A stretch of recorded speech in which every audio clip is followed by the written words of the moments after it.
And you probably realise now that whatever I do in the kitchen has to be super easy, otherwise I'm not interested. So here's a simple way of making microwave tomato relish, tomato chutney, tomato pickle, whatever you like to call it. And at the moment I've got an abundance of tomatoes because I'm growing them out of my garden, and you can also buy them reasonably cheap at this time of year. So grab some tomatoes, doesn't matter if they're a little bit overripe or slightly squishy, as long as they're not rotten. And it doesn't matter if they're a bit green either, you can put all of these in your tomato relish. And these little cherry tomatoes, I don't bother chopping them up, they just go straight in.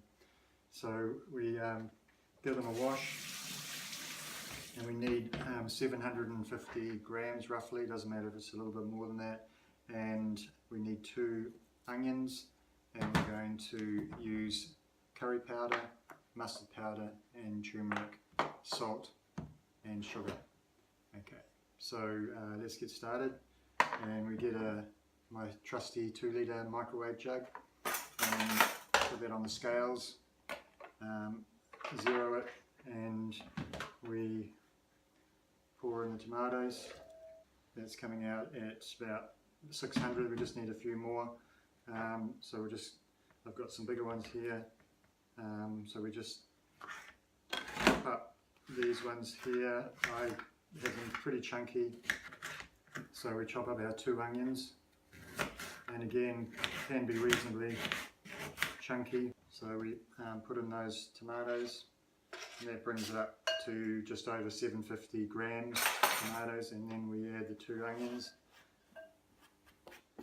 And then we get our measuring spoons, 2 teaspoons of mustard powder. I give nice generous teaspoons, 2, so they're really heaped teaspoons, 2 teaspoons of curry powder, 2 teaspoons of turmeric, okay, and 2 teaspoons of salt. And then we get sugar, and you can put half to 1 cup of sugar depending on how sweet you like your chutney.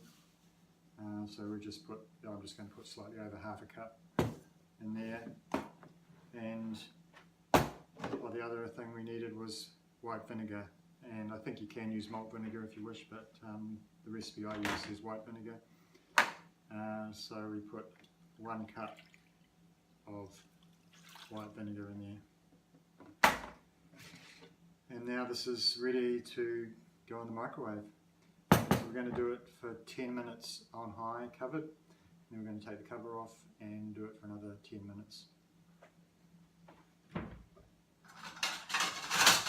So you can use cling wrap and leave a little gap for the steam to get out, or just put a plate on top and you put it into the microwave.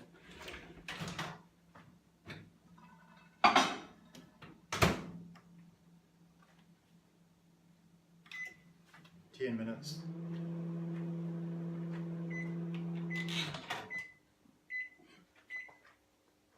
Now it's quite hot, so you need some oven mitts.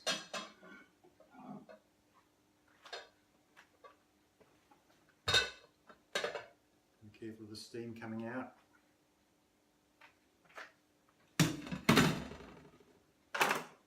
And give that a stir up.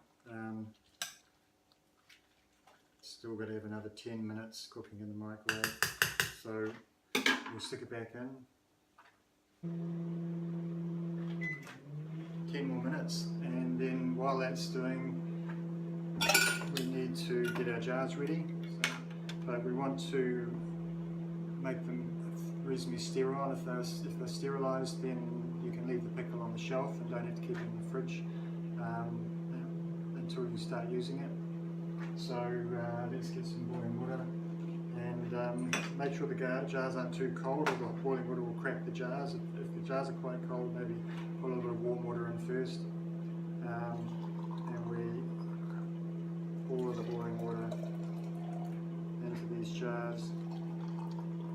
We've got the lids, put the lids into the bowl, and we pour boiling water onto them.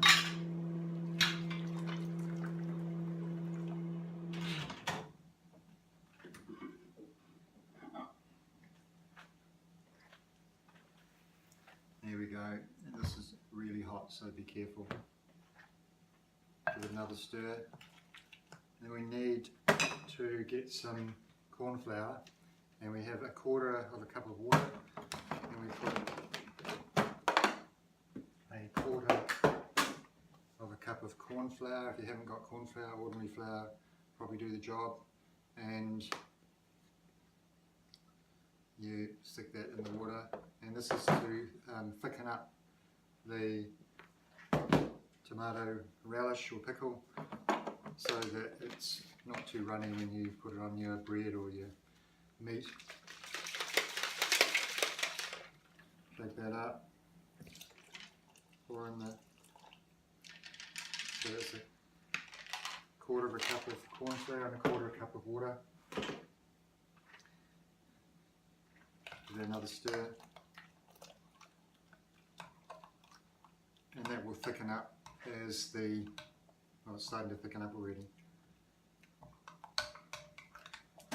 Now to put it into jars, it's good to have something like this so that you don't spill it over the edges of the jars. If you haven't got one of these, you can grab an old milk bottle, will do the same trick, and just take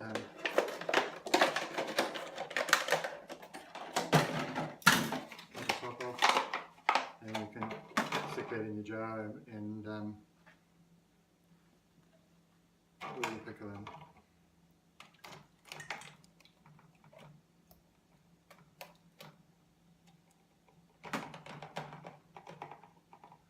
Okay, so once you've filled up each of the jars, you grab the lid out of the boiling water, and you want to put that lid on nice and tight. So we'll grab a tea towel, and so you put the lid on nice and tight, and as the pickle cools down, the top of the lid usually creates a suction and it pops down like that, and that shows you've got a good seal. So there we have it, 3 beautiful jars of tomato relish.